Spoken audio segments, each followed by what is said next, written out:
Welcome to another Glenbrook Podcast, and I'm very pleased to have Chris Maguire here today.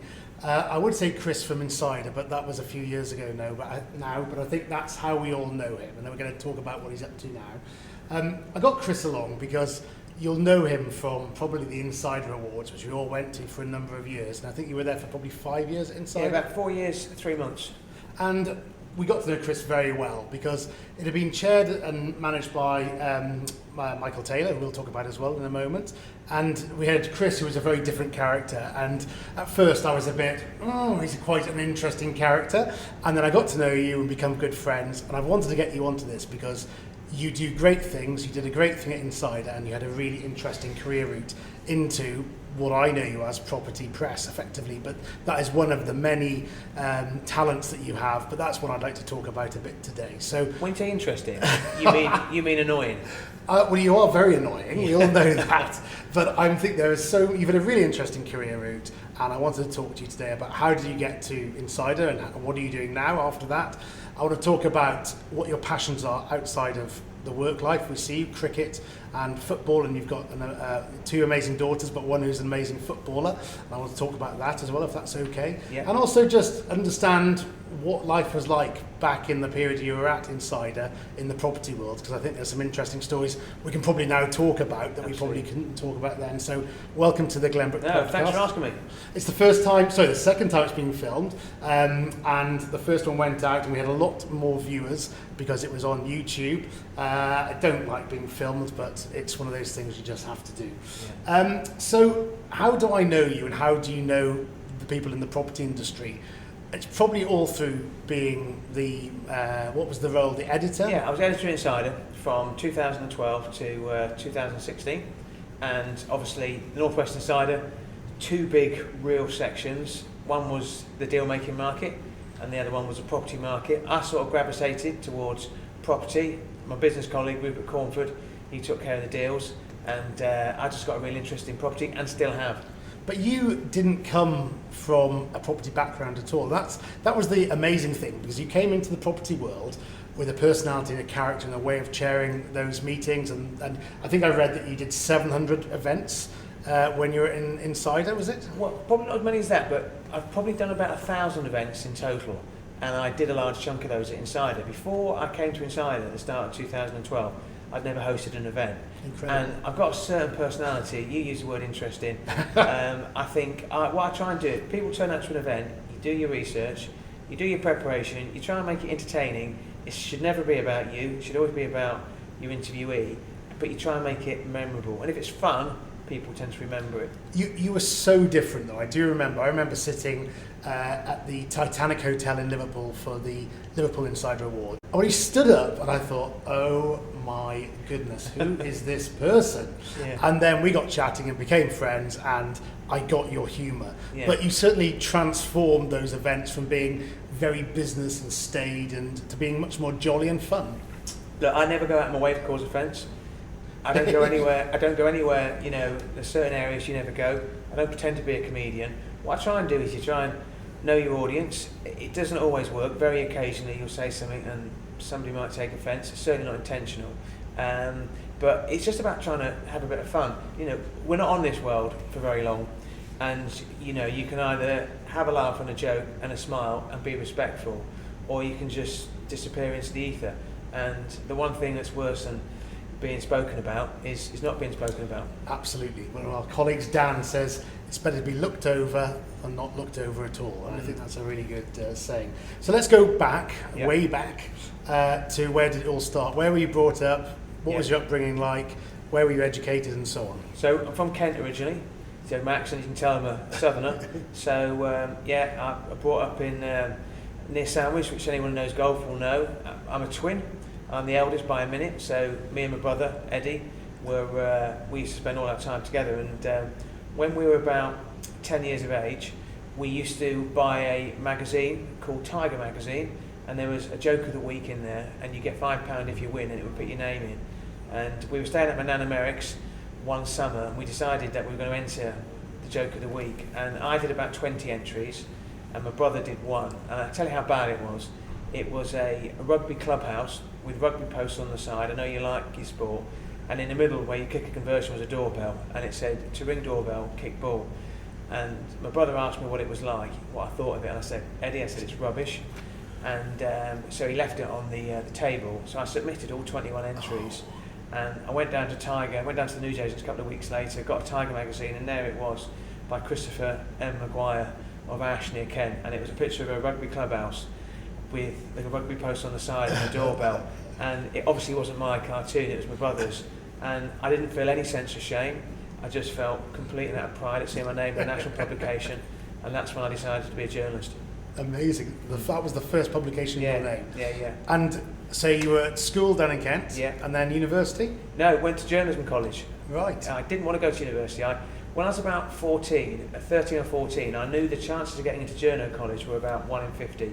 That was the rate. Harlow College, NCTJ, was where I was aiming to go when I was 18, and I knew it was quite competitive. So I learned shorthand when I was about 13 or 14. I struggle now. I was in a group, a night school, of about 20 people. The only bloke that I remember. A lot of the others, in fact, all the others were secretaries. So I learnt T-line. At what age was that? About 13 or 14. Really? Yeah. I did work experience every summer for about 4 years, and I didn't get paid anything in those days. But you learnt something off everybody. And I'll give you an example. When I was at a paper called the East Kent Mercury, known locally as the East Kent Mockery, I used to get whole pages with no changes, none whatsoever. And I'd see my name in publication, and it would be like really, really bang average stories. And I went to a newspaper called the Isle of Thanet Gazette, where there was a guy called John Cutting. I don't think he's with us anymore. Great name for a news editor. And he picked me up. He picked the phone up one day, and he interviewed me. He said, right, so I want you to imagine that you're being interviewed. And then he said to me, Chris, he said, you're a diamond, but you're very rough. I was about 15 years of age. And I worked. And I said to him, why are my stories going in the paper? And he said, because they're not good enough, but just get better. And when I became an editor, earlier than that, I realised actually getting your stuff in the paper and it not being changed didn't do my career any good. But having the time with John Cutting made me realise what made a story. I learnt more in that experience than anything I learnt from East Kent Mercury. So work experience, college, and where then? Yeah, I got my first gig at a newspaper called the Herald and Post. I remember the starting salary was £5,886. And what year was that? It was 1991. Wow. Yeah, a few years ago now. And but more about the money. Yeah. Well, the thing is that I actually felt better off then than I did now, because obviously I was single. All I had was a car and a £50 a week, board and breakfast, bed and breakfast. I was staying in digs with a family in Harlow, and I was the third choice for that job. The first two turned it down, and I remember Sue Fisher, the editor, phoning me up and saying, Chris, she said, I have to be honest, you're not our first choice, you're not even our second choice, but do you still want the job? And I said, Sue, I'm not proud. At the time, the market, the economy was going through a bit of a dip. Yeah, 89, so, 91, But I learnt loads of lessons. I mean, I worked with people like Jason Cowley, I think he's the editor of Spectator. Sue Thurl went to work at the BBC. It was a great lesson. And one of the great things about working in a weekly paper is you get to do everything. So you get to interview, it could be anybody, it could be politicians, it could be sports stars. I remember interviewing the likes of Damon Hill, Sally Gunnell, and they all got published, and it was just great. I felt like I was where I belonged. So after that, you went to New Zealand, Australia for a period? No, actually, after that I went to the Gloucestershire Echo. Oh. And I had a real funny experience at the Gloucestershire Echo. So two big things happened at the Gloucestershire Echo. I went there twice, but in my first spell, about fairly early on, I met a lady called Leah, who was the chief reporter. I was a district reporter in Tewkesbury. And if you know Tewkesbury is a pretty small place. And I used to have to come up with 4-page leads a day. Wow. For Tewkesbury. A day? A day. Every day I used to have 4-page leads a day. And what that taught you is that you have to see the value in everything. And if it moved in Tewkesbury, you had to write about it because it was relevant to people. And then I met the chief reporter called Leah. Long story short, she went out with me, and eventually, and that was like 30 years ago. So we're still together. But then I remember working on the news desk, and we got a report that police were investigating a story in Gloucester, and they were digging up a garden because they were looking for a girl who'd gone missing. She was called Heather.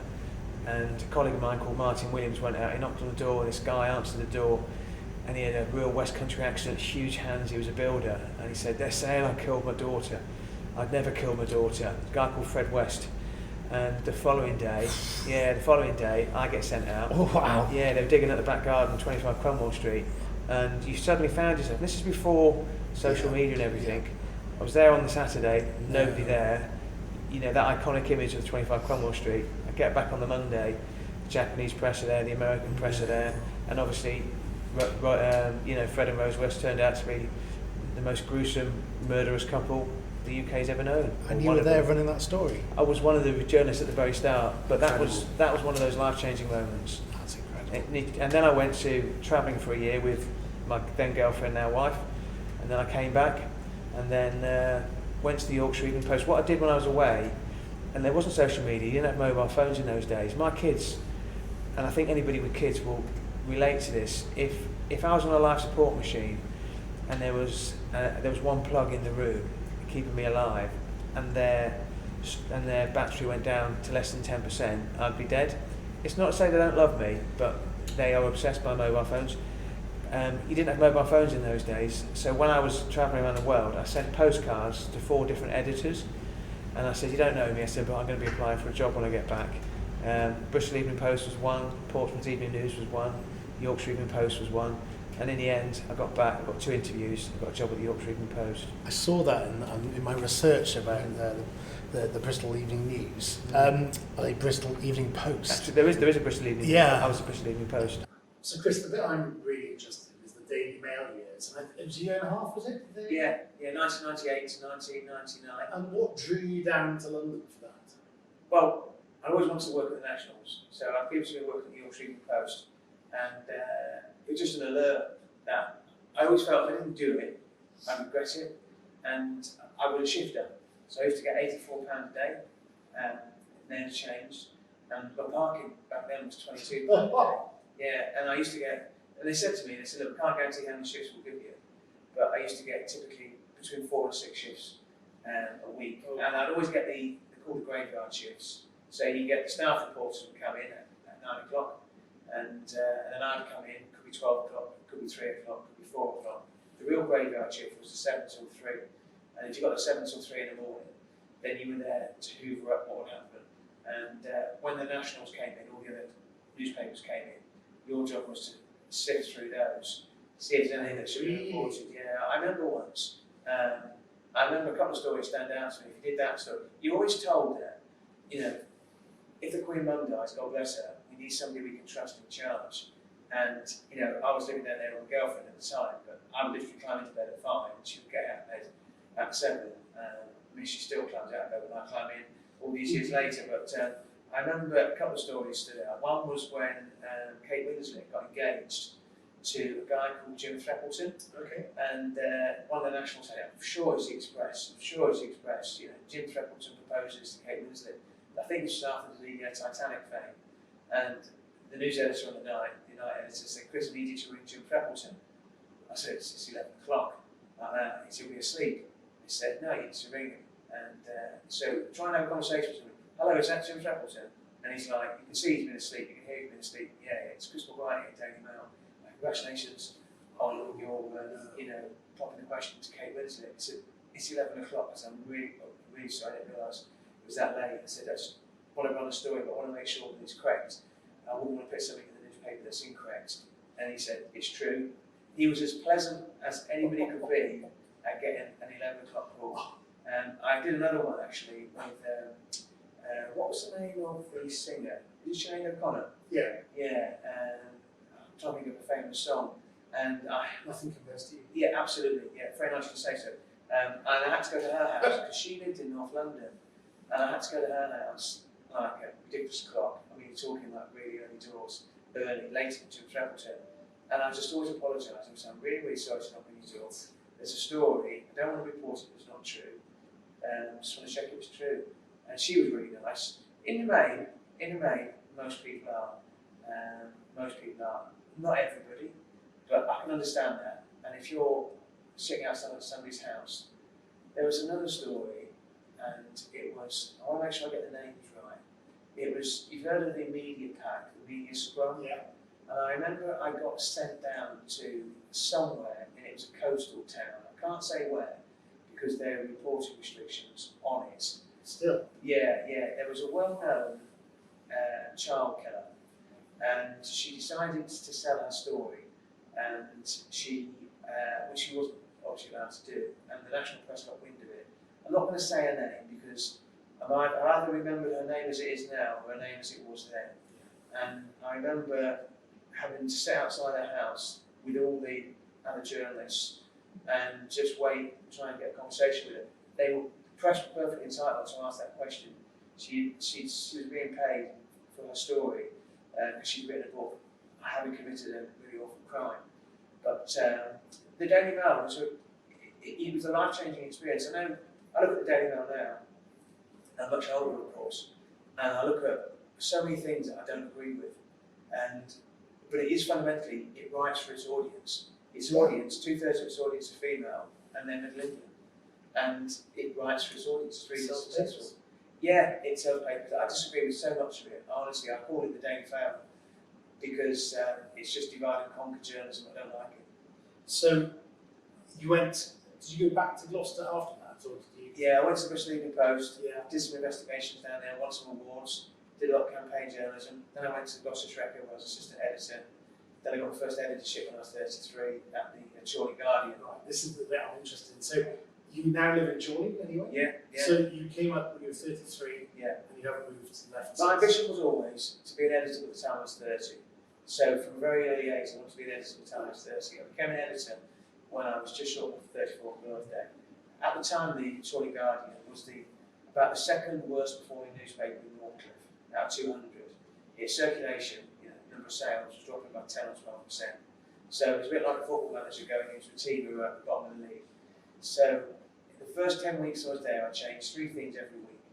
You don't want to change everything all in one go. So we increased the story count by 3-fold. We increased the picture count by 3-fold. Every story had a picture that went along with it. If anybody ever sent a picture in, we always published it 9 times out of 10, unless there was a reason why we couldn't. Our quality was really poor. We put captions in, small things like that. We put a runner nearest down the side. We made it busy, and within 10 weeks we'd gone from being more than 10% down to being 0.7% up. So by the time I left, after 5 years and 9 months, circulation had gone up from 13,100 to 13,300. Now, that was at a time when everybody else's circulation was dropping 10s and 20s. And our motto was, if it happened in Chorley or Leyland, because we had 2 papers, it had to be in the Guardian. And if we weren't first with the news, we had to be best with the news. Amazing. And you spent that period there. Where did you go from that? Well, then I was about to turn 40, and like a lot of things in life, you review where you are in your life. And I remember my daughters were at school in Chorley, and apparently I was quite a big cheese in Chorley. But then if I went to Bolton, they would have heard of me. And I thought to myself, okay, it's a bit like the Truman Show. You get to Appleton and nobody knows who you are. And it wasn't that I wanted adulation from a room full of school kids. I just felt, as always, there was more to life. And also, if I'm being completely honest, I thought newspaper sales were going to drop, the prices were going up. The cost was 70p, and it was only going to go one way, and you were losing staff. So I saw a job advertised as editor of the North West Business Insider. That was it. That was it. And that was quite a big change. So I'm doing a bit of research that I did to move from Chorley and Leyland to Insider. Went from a parochial newspaper to a northwest regional, very business orientated magazine, and much more so now events and online presence.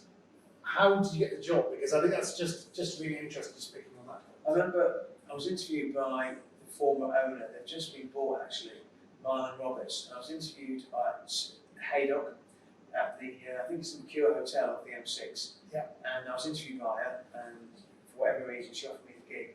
When she explained what it was, I thought, you've got to host events, you've got to attract guests, you've got to write a magazine, you've got to do all these things. You're as good as your contact book. And I thought, well, I haven't got a contact book. I don't know anybody in Manchester, and I've never hosted an event before. And I was completely honest, but I said I'm willing to give it a go. quite outgoing. I'm not shy, and anyway, she took a punt on me.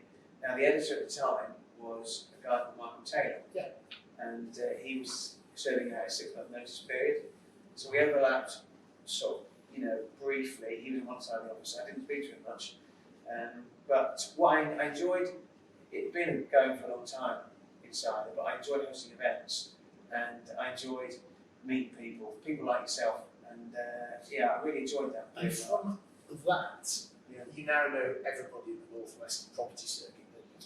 And don't be modest on this, because you became quite a focus in terms of, whilst it was a good magazine at the time, and there was probably some conferences and so on, the events became much more of a thing under your tenureship.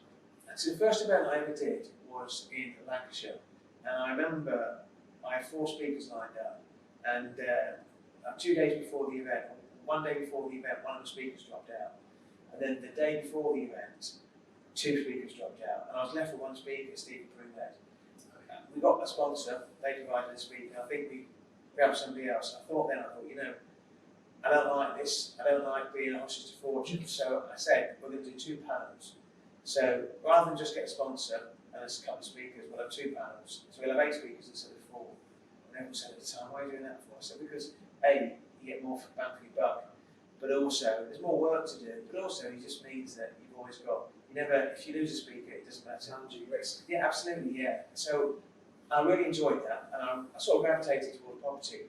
I found something really exciting in people who could see a piece of property and they could see opportunity and value and potential in it, and they were willing to take a risk. And I remember where our office was based at Bolton House, I remember Marlon Roberts said to me once, he said, Chris, look outside that window, count the number of cranes.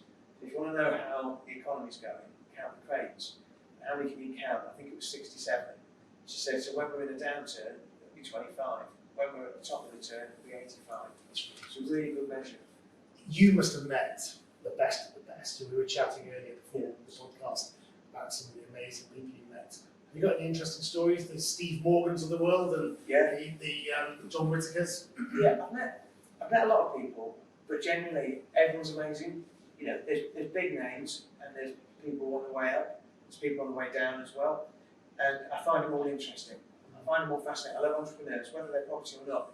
I remember Liverpool 2, Peel, massive £350 port development at Peel doing it at Port of Liverpool. Yeah. I remember I was asked to host that event, and they had Bobby Charm was there, and Kenny Dalglish was there, and I remember John Prescott was there. And sometimes you remember going that bus stop and it's Chumbawamba. Yeah. And sometimes you say things, you think, oh, I shouldn't have said that.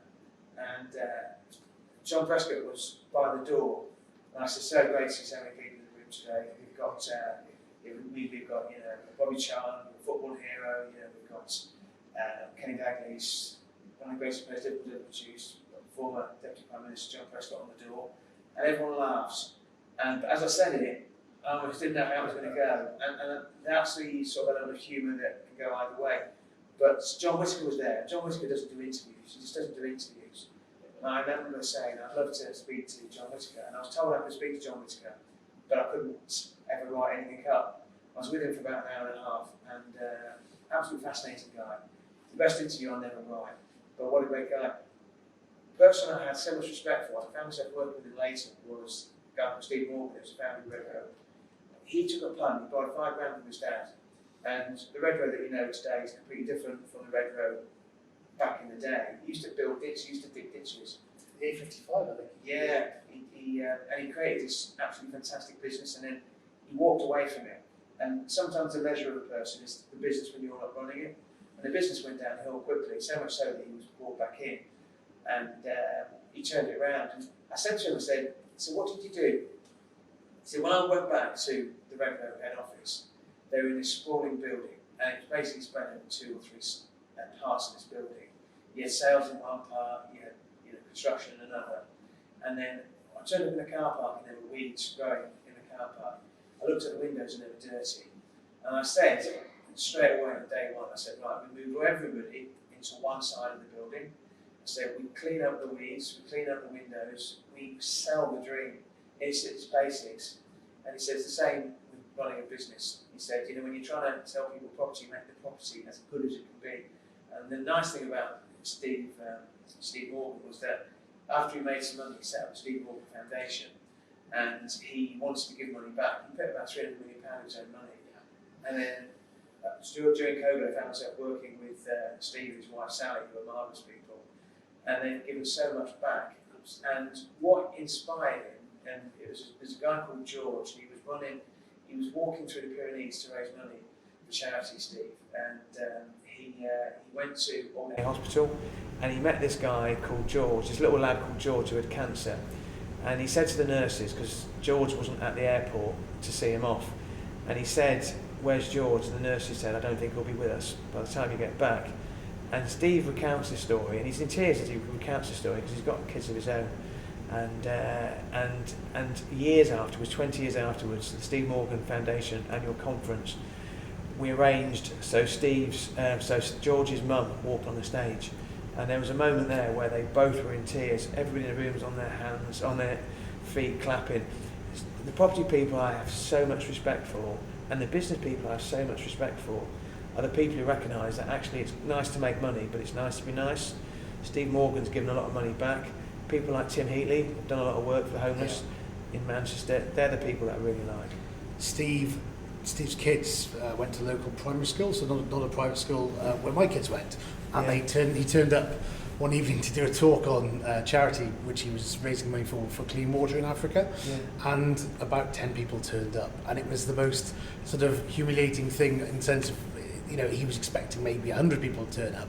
But he still stuck there. He was very informative. He did his bit. He probably raised 50 quid that night or £100, but he was there doing it to raise money for his charity, which I thought was really admirable, actually. So, interesting, the awards side of things. So the awards really took off under your tenureship as well. Did you ever have an interesting story out to the award ceremonies? Because I think that you're there, a really difficult thing, meeting people, doing the awards. Yeah. Anything happen interesting in the awards? The funny thing is the awards were established before I got there, and the awards were developed after I've left. I think I was merely a custodian for a short period of time. A lot of people think that, like, when I was a kid, I had a stutter, a really bad stutter, and I used to have elocution lessons with somebody called Mrs. Ennals, and I remember my mum's a twin, like I'm a twin, and my auntie Sheila, she used to say to me, "Chris, say 6 sizzling sausages sizzling in a saucepan," and I would say it, and she'd say, "There's nothing wrong," because she had a lisp. I had a stutter, she had a lisp. So a lot of well-meaning people in my family. And I remember when I was at school, I was 13, the only time I've ever cried at school. I know I'm going off message here, but I was in a cookery lesson, and I've got a big head. There's nothing wrong with that. And I had a stutter, and my dad used to cut my hair. So I was quite pleasing on the eye, and I was enthusiastic, and I was sitting at the front of this cookery lesson run by a teacher called Miss Dean, and she said in front of the whole class, she said, "Chris, can you move your big head like that?" Now, if that happened today, you can imagine what would happen. I ran out of the room crying. It's the only time I cried. The teacher apologised. It's the only thing that ever annoys me when I think about anything school-wise, the only thing that ever upsets me. But it made me, and it was because of that I took the decision that every opportunity I got to speak, I would speak. And I remember being at the Northwest Business Society Awards, there were 1,000 people in the room, standing up in front of 1,000 people, thinking, you know what, if ever you're going to pick yourself, because if you stutter, and anyone who's had a stutter still feels they've got a stutter, I still feel I've got a stutter. But the awards are funny because nobody ever agrees with them. And awards are great if you win them, but they're fixed if you don't. And I can only ever speak from experience and say that the awards were always impartial. They were always fair. The judging was always completely and utterly, it was beyond reproach. Some of the speakers were interesting. Giles Brandreth is a character. The rugby player, the 6'4", what was his name? There used to be a policeman, I think of his name. He did Crime Watch. Yeah, absolutely. It begins with a B. He was fascinating. But I used to like the property award because because I don't think there's a bigger audience, a more sociable audience than property people. And the really nice thing was, you see it at Mippen as well, which I've always wanted to go to but never been. You've never been to Mippen? Never been to Mippen, no. I was supposed to go one year and then it got changed. But the level of collaboration, and the thing about the Property Award, this is what Insida did really well, it was always oversubscribed. So then they launched the Residential Property Awards, and then before you know it, they got 400 people at their first awards do. And they stick to knitting. The thing I always liked was the Property Personality of the Year. Yeah. That was always quite a contentious one, because you were never going to get complete agreement in the room. But seeing people like, I remember Howard Bernstein won it one year. I think Matt Crompton at Muse won it one year. There's a lot of goodwill in Manchester. Well, that's one of the reasons you're sat here. I think you've got some really interesting stories about the awards, and Insida was the most popular awards for a long period of time, and probably still is. Yeah. I'm really interested about you leaving Insida and then setting up your various enterprises. So first of all, how did you come to leave Insida? I've been there 4 years, 3 months, and you look at it and say, well, actually, I want some skin in the game. And I worked really hard at Insida, and I left on really good terms. I remember Marlon said, you're on a 6-month notice period, and I worked until 5 o'clock on the last day of my notice period.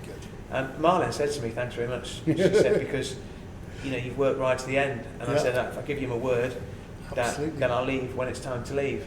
And I set up a publication called Business Cloud. Yeah. So I still run that today, executive editor, and I've run that for 7.5 years now. Set up Tech Blast. We bought Business Cloud about 18 months ago from the previous owners. Oh, did you? Yeah, me and John Simcox run it, and then we set up another publication called Tech Blast. But that's only one thing that I do. But the great thing is, I still get to speak to property people. I still get to host events with property people, and I still get to have a few funny stories. So how many enterprises have you got at the moment? So I've got a little list here. I'm going to compare. So you've got Business Cloud and Tech Blast, which are go and subscribe and have a look at them. One of my favourite things you do, but it's not a business, is your Good News Friday. Yeah. And I think they're really interesting. So go and follow Chris on LinkedIn, and you'll see his Good News Friday posts, which are uplifting, insightful, especially in the property world, because it's about the whole of the world outside of property, which we don't know exists, basically. What I realised at the start of COVID, that you're working from home and there's a real danger that you could be remote. And in my line of work, you mentioned earlier contacts are my currency, and I didn't want to be remote. And also I found myself missing stories. So I thought, I can kill 2 birds with one stone here. I can check all the publications and all the websites in the course of the week. I wanted to try to change the narrative. Genuinely, I believe I can be a force for good. And I produce this good news blog every Friday. It takes about 3.5 hours. But does it really? Yeah, because I read everything. And then if I want to... detail is going to be there, isn't it? It's got to be right as well. You need verification from more than one source. But if you want to grow your network, then what you do is you include them in your blog, and then invariably they'll say, thanks very much, Chris, for the mention. Do you know, I feel really bad now. That takes you 3... I can see why it takes you a long time, but I appreciate it even more now. Yeah, it does, because I probably come up with about 15 stories, but it's not just about it, because it would take an hour to write the story. If I saw a story in another publication, I could copy it, but how do I know it's true? So I have to verify it. But that's the reason I've grown my network. If I mention 10 people in my Good Friday blog, 9 of them will connect with me on LinkedIn. Well, I think it's an excellent thing, because it is uplifting, it's informative, and it's a bit of fun as well. It is, the one I really enjoy, and again, I don't know if it's an enterprise as such as your Northern Spin podcast, and that's my thought about getting along today, was because we listened to you talking with Michael Taylor, and it's really, really interesting. And I'm not into politics and don't understand politics, but I learn a lot just from listening to those podcasts.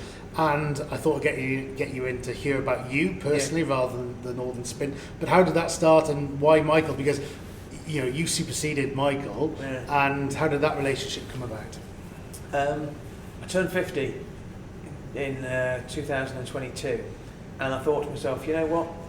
I want to do things I really enjoy. I need to make enough money to cover my expenses. And anybody with kids at university or drama school will know you have to make money to cover those costs. But I wanted to do something that helped people as well, but also that I enjoyed. I've always been somebody who's had a political itch without being political, people used to say to me, when I was the editor of the Chorley Guardian, which Chorley's Labour, but South Ribble was Conservative, and when I was in South Ribble I was accused of being a Labour supporter, and when I was in Chorley I was accused of being a Conservative supporter, and generally I'm apolitical. I'm probably more Labour, more Conservative leaning, lowercase c Conservative. Yeah. And I thought to myself, I listen to a lot of podcasts, I want to do a podcast, and it can't just be me, because it won't work. So I contacted the person I wanted first of all, and I told Michael this as well. I thought Gary Neville would be perfect for it, because obviously he's a big profile, big Labour supporter. I couldn't get Gary Neville. I approached his people, but I couldn't get Gary Neville on it. Would you do if he came on as a guest? I'd love to get him on a guest. I've got so much respect for Gary Neville.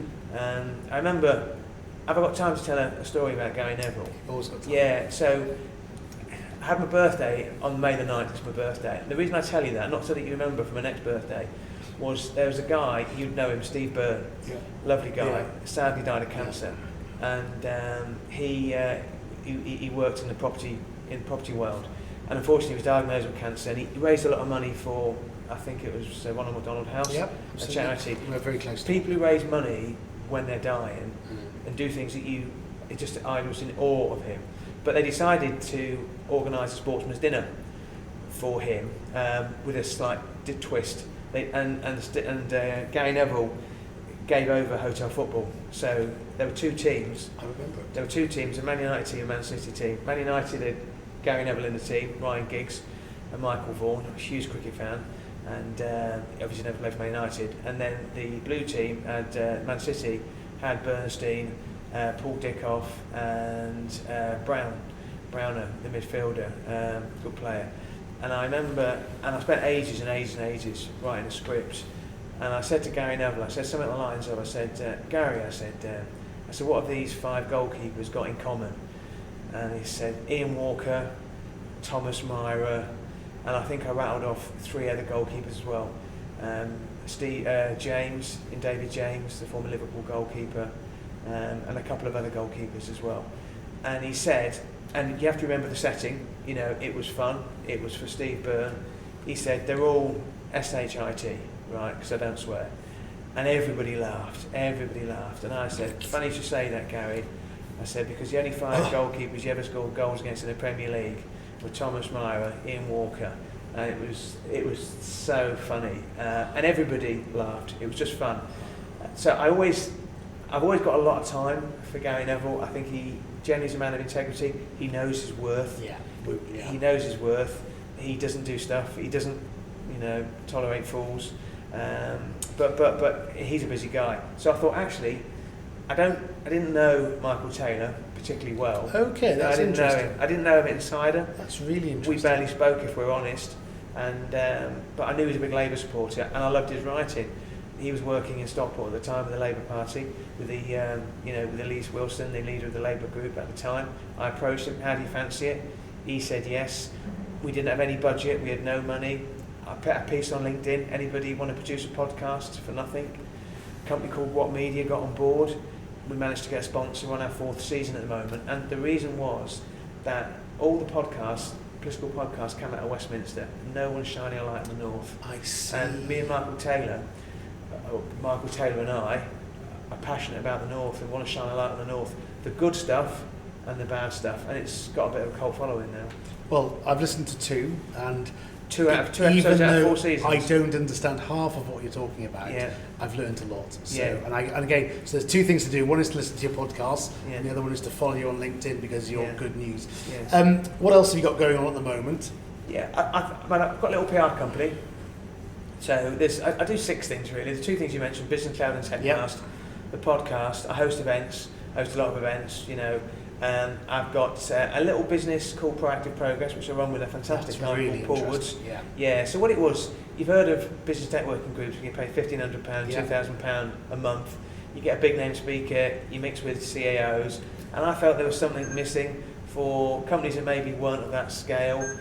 So we bring companies together once a month. We've had some amazing speakers, James Timpson, Jenny Johnson, Brian Hay, people that I really respect, Steve Oliver, John Daly at RSM, really good companies. A guy called Nigel Taberner, who's a former hostage negotiator, and he now gives talks about how to communicate in a crisis. And the really nice thing about that is you become friends with these businesses. So we meet once a month. But I've just got this, my mantra is that if you don't help at least one person every day, you've wasted your day. And I remember recently I got invited to watch Man United versus Chelsea with a guy that I really respected. And I was there with my daughter, and the entire game he just pulled me apart. He dismantled me. He was so nasty. You might know him. Guy Butler, he's called. And what was the score? 4-1. Did you see the last goal? No, but I predicted. I actually get some stick from Michael Taylor for this. I always leave just before the end of the game because I don't want to get caught in traffic.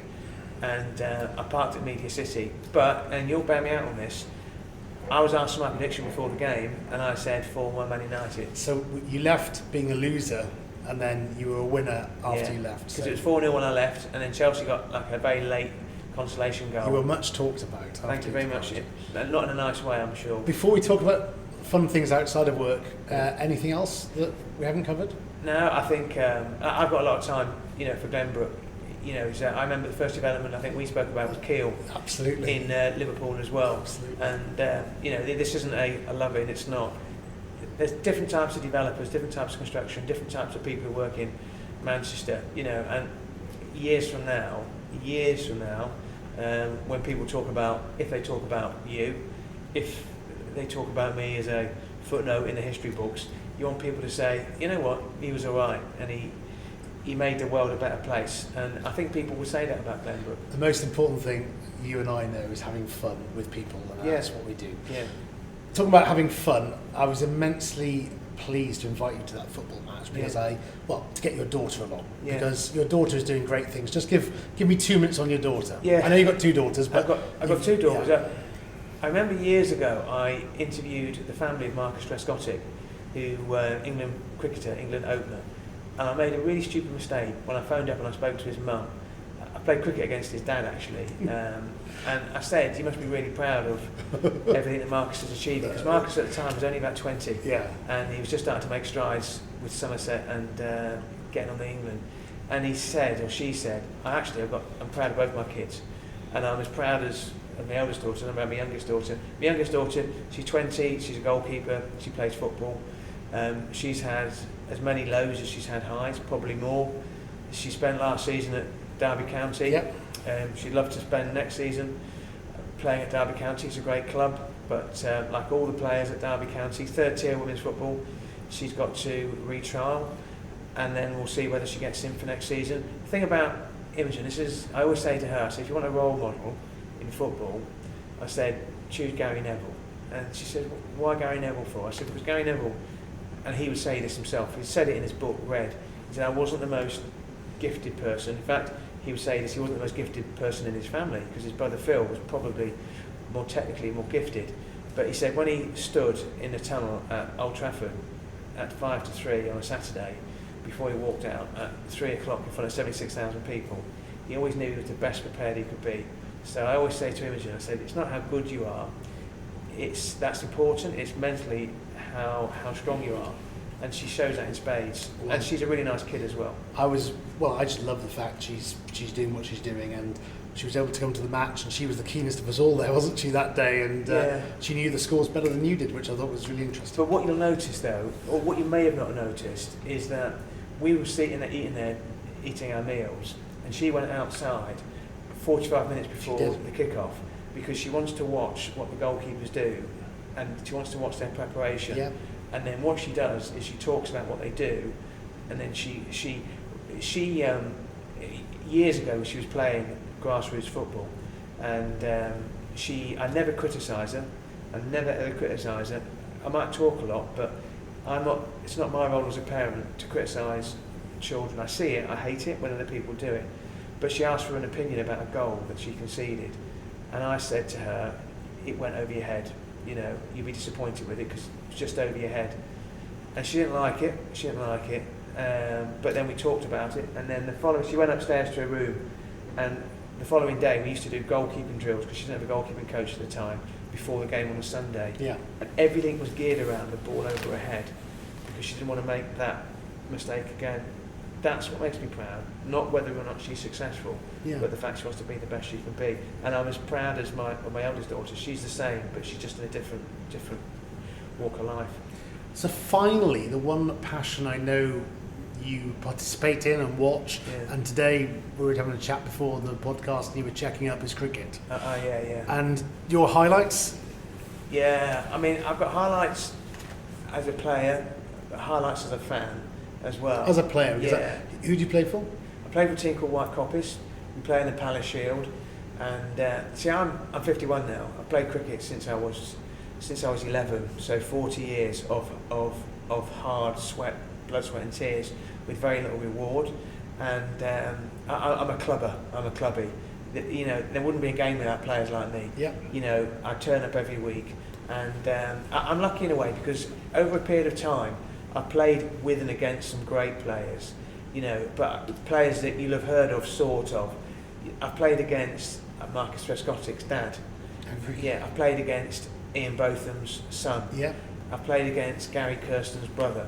You know, I played against all England, all international players. I played against and with international players, and I've got out, you know, to really good players. But it's the characters of the game that I love, and you know, I've played a decent standard in my time, but I always knew my level. I always say to anybody, I said, you'll know what level you are. And I played in the Bradford League, and I played in the second team. Bradford League's the highest standard I think I could ever play. And I played 3 games in the Bradford League, and I played 3 games in the Northern League, teams like for Chorley. Really? Yeah. And you know, that was at my absolute maximum level, and I wasn't quite good enough for that level. So now I'm 51. I play to enjoy myself. You know, this year I scored my 5th ever 100. So 500s. This season you got 100 already? Yeah. Wow. But this is what I scored my 5th 100 in 40 years. That's not a big conversion rate. But you're 51 and even 100. Yeah, but last weekend I ran myself out for naught in the first over. And whereas when I was a kid, I'd be so angry all week. I'd be so frustrated. You know, earlier this year I got diagnosed with skin cancer. Yeah, on my head. And it was just I had a little persistent spot on my head. I went to the doctors and they diagnosed basal carcinoma, and I knew it was. The doctor said straight away, he said that's a BCC, so I got it cut out. And I posted something on LinkedIn at the time. I got a picture of me taken with the surgeon, and you know, I said, look, this isn't. He said, look, if you're going to get cancer, get this one. He said we can deal with it. He said, and I posted this piece on LinkedIn afterwards because a lot of cricketers, a lot of golfers, a lot of people who spend time outdoors, you know, they get exposed to the sun and they don't necessarily think about it as a risk, not like you do when you're on holiday. And I now wear a UV protected hat, but my post on LinkedIn ended up being seen by over 100,000 people. It got picked up by you know, BBC Northwest Tonight. There's a guy called Sam Billings, who's an England cricketer who plays for Kent, who's been treated for melanoma. He retweeted the post as well. So if you had to sum up my approach to life, it's the fact that you get dealt a set of hands, a set of cards, and whatever you get dealt, whether it's a pair of 2s and a 3, or whether you get 4 aces and a king, you've got to deal with it, and you've got to make the best of it, and you've got to enjoy it. You know, and 5 people contacted me after that post and after the piece on TV, and they're the ones I know about, to say that they'd, you know, made appointments with the doctors to get persistent spots checked out because of what they'd seen, and that's for me. I get a lot of satisfaction out of that. That's really interesting. Well, I've really enjoyed the chat. Thanks for inviting me. I've learned a lot, even though I thought I knew you pretty well, because we have chatted over a few lunches and beers and everything else. Really enjoyed it. Thank you for giving up an hour of your time, and good luck. And 2 things to do, listeners. One is listen to the Northern Spin podcast, so subscribe to that, and also follow Chris on LinkedIn because his Good News Fridays. You got what's the official name of it? Yes, the Friday Good News. Friday Good News. And it's great. So do those 2 things, and thank you very much. Thanks for your time. I really enjoyed it. Thank you.